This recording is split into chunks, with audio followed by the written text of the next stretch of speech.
Sur Cliquez sur mise à jour du calculateur. Voilà. Attention, ici, l'initialisation est en train de se faire. Le téléchargement est terminé, presque. Vous devez le valider à chaque fois. D'accord? Il devrait me le dire, mais il ne le dit pas. Après, le téléchargement... non, il n'est pas marqué ici. Après, qu'est-ce que je fais? Je fais les autres, hein, l'un derrière l'autre. Le téléchargement est validé. Voilà, et puis après, je dois faire... Ensuite, cliquez sur télécodage. Télécodage. Ouais, télécodage. Alors, usine. Alors, je vais vous montrer quelque chose. Modèle de l'antenne. Ici, nous avons une antenne de marque Delphi. Nous avons en Europe plus ou moins 4 marques. Siemens, Delphi, Bosch, Valeo. Bosch, c'est pour les véhicules allemands. Ouais. Valeo, c'est pour les véhicules Français. Mais Delphi, c'est pour tout le monde. italiens. Ouais, italien. Delphi, c'est Europe. Oui. Siemens, c'est allemand, ça. D'accord?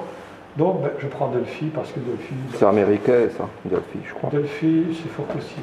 C'est pour toutes les voitures, Delphi. Je dis Delphi. Enfin, sauf les voitures japonaises. Delphi, oui, on a d'autres éléments. Ok. Sélectionnez le système antenne communication Delphi est validé. Voilà. Oui, il est un peu en retard, ce n'est pas grave. Parce qu'il vient d'arriver, il faut l'excuser. Il arrive déjà en retard. Valider la boîte il n'est pas en retard. de dialogue. Et ensuite, je vais... Apprentissage des clés. Apprentissage des clés. Alors là, c'est un petit peu différent. J'ai un code. Introduire le code AC22 44 76 et introduire le nombre des clés à coder. Alors là, j'avais mis 2 clés, mais là, je vous ai dit, on ne fait qu'une valide. seule clé. D'accord? Je mets une. OK? Je vais en bas et je valide. Chaque fois, c'est un ordinateur, mais c'est moi qui le commande. Comprenez? Ne vous dites pas, il va faire tout seul. Non, c'est pas un robot. Et pourquoi est-ce que le code ACD2 c'est 44 76 pour toutes les voitures ou c'est simplement pour... non, c'est propre. C'est pour le moteur. À ce tableau de bord là, PSA, ouais. d'accord, PSA. c'est PSA. Peugeot, Renault, Français, Citroën. ouais. Ah d'accord, Ok. donc chaque voiture a son code. Chaque véhicule a son code. Ça, c'est le code propre à cette programmation-ci. D'accord? L'interface, il peut aller sur les véhicules français, mais là, le code, c'est uniquement pour celui-ci. Sinon, évidemment, je vais sur n'importe quelle bagnole, comme ça va trafiquer. Suivre les... On m'aurait déjà piqué mon interface depuis longtemps. Je mets, évidemment, je valide. J'attends. L'apprentissage des clés a été réalisé avec succès. On va bien voir. D'accord? Alors maintenant, Pays inséré. il est marqué quoi? L'apprentissage des clés a été réalisé avec succès. Qu'est-ce que je fais? Et là, je démarre. Et là, le véhicule démarre. Voilà, tout simplement. Ok? Jusque-là, très bien. Ça fonctionne. J'ai pas fini. Je suis loin d'avoir fini. J'enlève ma clé, je la remets, je mets le contact. Je sors une fois. D'accord? Et comment on fait pour reconnaître le code qu'il faut mettre? Ben ça, on te le donne. Hein. Qui me le donne? La concession ou- L'usine. Ah. Il n'y a pas Combiner. de code universel. Regardez bien, combiner, test des actionneurs. Je vais tester tous mes actionneurs. Écoutez bien. Parce que ça, il n'y a pas de mode opératoire. Les afficheurs aigus, je vais les faire. Recalage du moteur papa, regardez bien. Ok? Regardez. Écoutez aussi.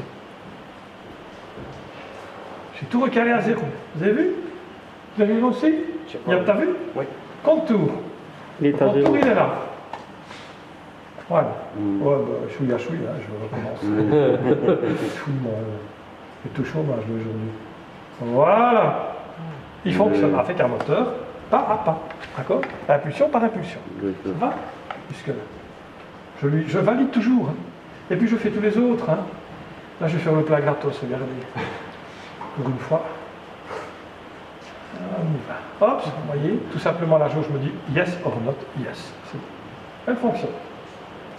Mais ça, vous savez que dans la plupart des voitures, je sais le faire manuellement. Enfin, Non, on c'est appuie faire sur avec un le. bouton. Oui, oui, on appuie oui. celui-ci. Ça plus ça. C'est fort et on va possible. s'appuyer. Oui, pour Ça nous fait faire des des tests tests pour tous les... Faire des tests et un test, oui.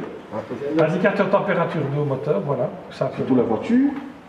Enfin, la non, non, pas sur, C'est pas- un non, test sur le nouveau test ou modèle. c'est pour étalonner. C'est un étalonnage, tout simplement.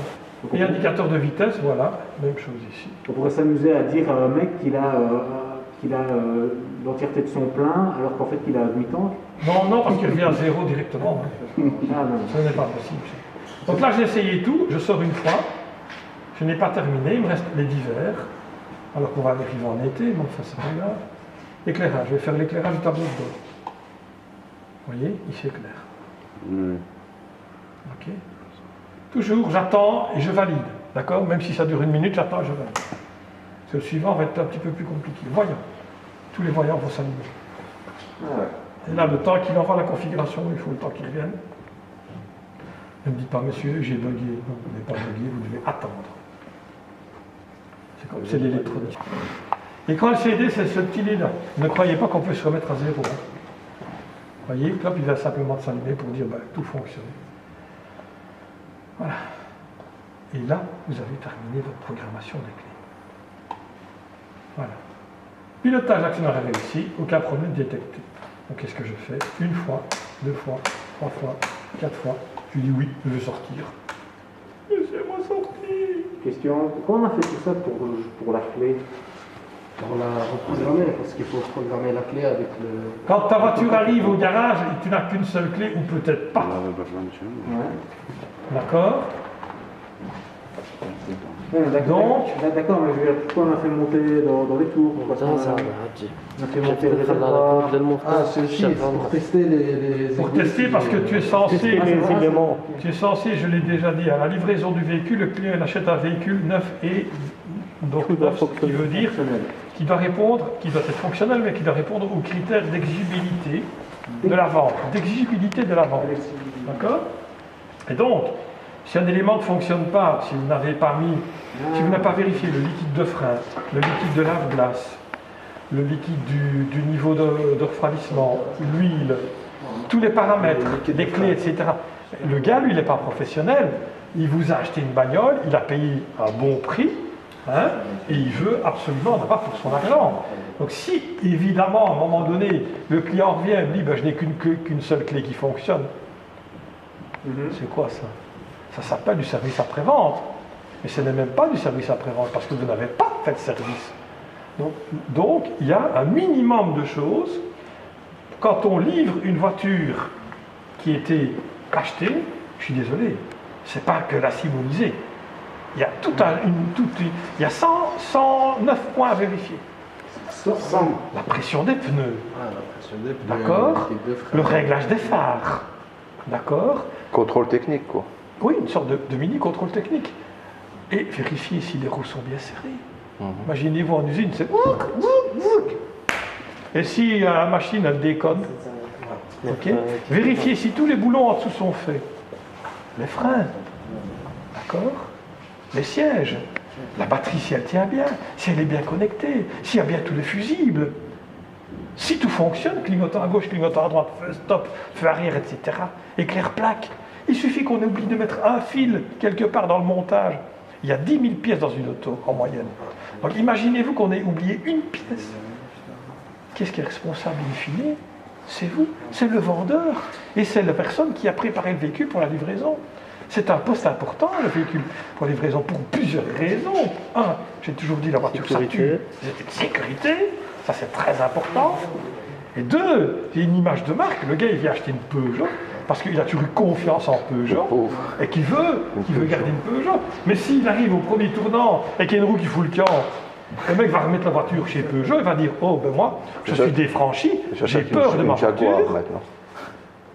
Je ne roule plus avec cette auto parce que je suis défranchi. » Moi, j'ai des clients qui m'ont contacté il y a peu de temps et qui m'ont dit « Monsieur, j'ai acheté je ne vais pas dire la marque, mais une voiture blanche. » Avec un lion.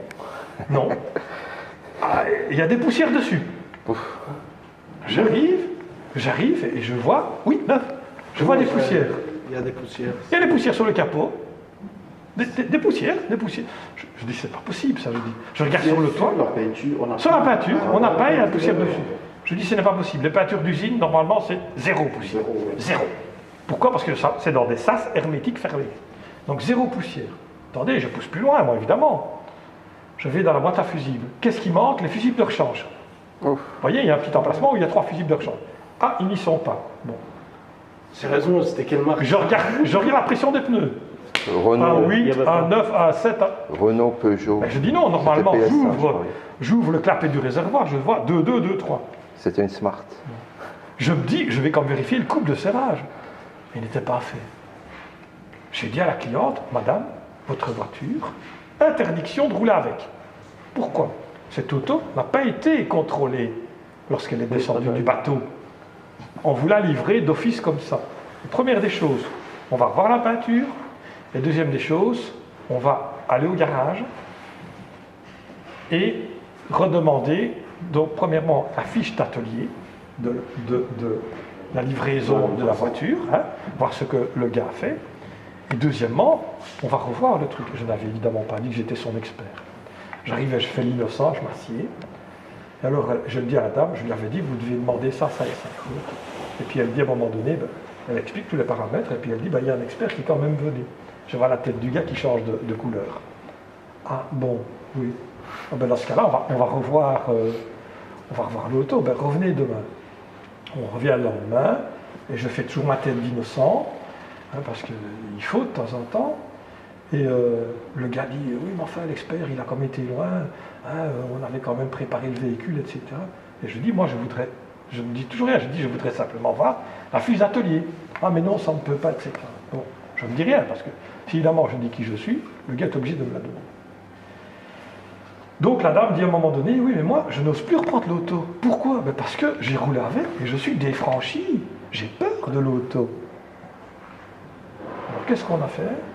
À ce moment-là, on a dit, ben, on va laisser l'auto au garage, on va devoir la repeindre, je suis désolé, ou la repolir, mais alors la repolir, comment est-ce que ça fonctionne? On ponce avec du papier 2000 à l'eau, d'accord? Et puis on la refait briller. Mais le problème, c'est que si on ponce, qu'est-ce qui se passe quand on polit? On enlève une partie On enlève une partie de la peinture, microscopique, mais on l'enlève quand même. Donc, moi j'ai dit, je ne suis pas d'accord. L'auto est neuve, on refait une peinture partielle. Parce que, comme Cédric l'a dit, c'était sur l'auto et le capot, et pas sur les portes. Pas poussière, mais tout simplement, ce qui s'est passé, moi je suis certain, les voitures sont dans des sas, et dans les sas, il y a des portes. Il y a un ouvrier qui a voulu rentrer dans...